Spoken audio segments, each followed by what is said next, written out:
welcome back to my channel. So on this week's fun episode of Keenan's channel, because I have not come up with a better title yet, I'm going to be walking you through, as you probably already read on the title, a Picasso painting. Or something that kind of looks like a Picasso painting. Just so we have an idea.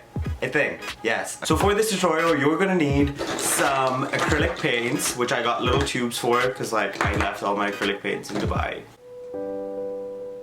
This is my first tutorial. I used to teach kids how to do art at Maria's art studio in Dubai. Check it out. But hopefully y'all are not children. But okay, cool. And we're gonna need some soft tip brushes, something like that looks like this. This kind of works fine. Flat brushes are great. You could get some other brushes, but just as long as they're soft tips, because soft tips work really well with acrylics. You don't want anything too rough because rough is better for oil. And you're gonna need a canvas. It's a plain white canvas, works just fine. So I'm using something that's 11 by 14 inches. As long as you're sticking to that proportion, you should be fine for this tutorial. You can go big if you want to, but for this tutorial, I'm going small because, you know, I kind of want to show you the process in less than 20 minutes. You get me? You get my vibe? 100p. Did I just say, oh my god. Yeah, you got my vibe 100%. Okay, cool. Let's go into it. Let's see how, this is gonna be really fun. I'm so excited. Like, I cannot explain to you how excited I am. If you're in Dubai, you can get the paints from, there's like acrylic paint sets from Carrefour for like 24, 25 dirhams. I got a De La Roni an acrylic set from De La Roni from Walmart for $12, which was a steal. That's a lie. I think it was $10. I'm a liar.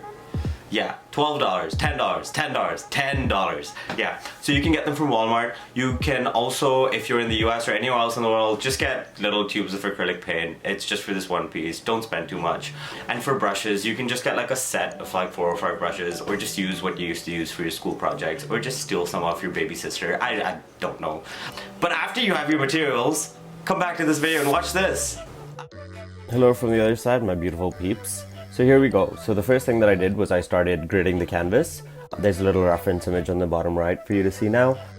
So I'm gridding it into different squares or different sections. So I start by first making a line in the middle and then a line horizontal and vertical. And halfway through this I realized using a marker would be easier for you to see.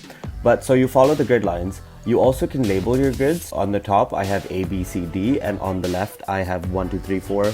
So use the grid on the right side as a reference to see where what goes. So when I make my lines, I mean I'm gonna do another video about how to grid accurately and perfectly, but this is just to sort of start. It's a pretty easy image to get out. Like once you have your shapes right, you should be pretty okay to follow this through. And I'm just gonna keep gridding, get some eyes in there. Don't worry because we're gonna paint over it. It doesn't have to be too neat. You're using a pencil, I'm just using a marker to show you. You don't have to be ridiculously neat. It doesn't have to be exact because it is a Picasso. Do it as you feel like. Do some touch-ups. There we are. Get that hair in. Here we are. Alright, so next we're gonna start painting it. So using the reference image, which I just moved to the top left, we're going to use that as a color reference point. I'm not keeping the colors exactly the same. So I start with one color at a time, generally lightest to darkest, so I can do the least amount of water changes.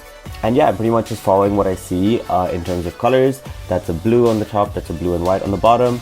And don't just paint section by section, just use what I normally do is paint all the yellows together, paint all the blues together, adding some of the green strokes on the hair, whatever colors I have out, and I go from lightest to darkest.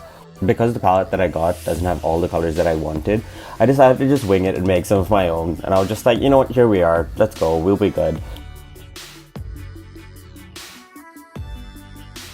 Also, because I'm painting really thick acrylic paint, it kind of covers the marker and the grid lines. It's easy. You don't have to worry too much about grid lines. Ideally, you would want to erase them, but that's if you're doing a pencil drawing. If you're painting, you can just paint right over it. Don't worry if you go over a little bit, you don't have to stick within the sections. I'll explain why in a bit. So yeah, I'm just getting the background in. I kind of wanted to change up the design a little, so I just went for like a different kind of shade of blue.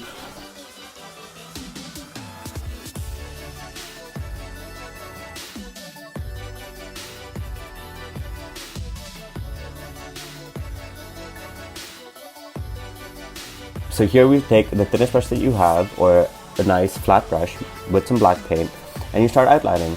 So this is why you don't have to sort of worry too much about staying exactly in the lines. And this helps with hand-eye coordination, this helps with a lot of things. And there we have it. That's our very own Picasso painting. Thanks so much for watching this video, guys. I really want to see if you do this tutorial. Please do let me know how your piece turns out. You can DM me on Instagram. You can comment on this YouTube video. Shoot me a message, however. I'd really like to see. Stay tuned for some exciting stuff coming up soon. Bye.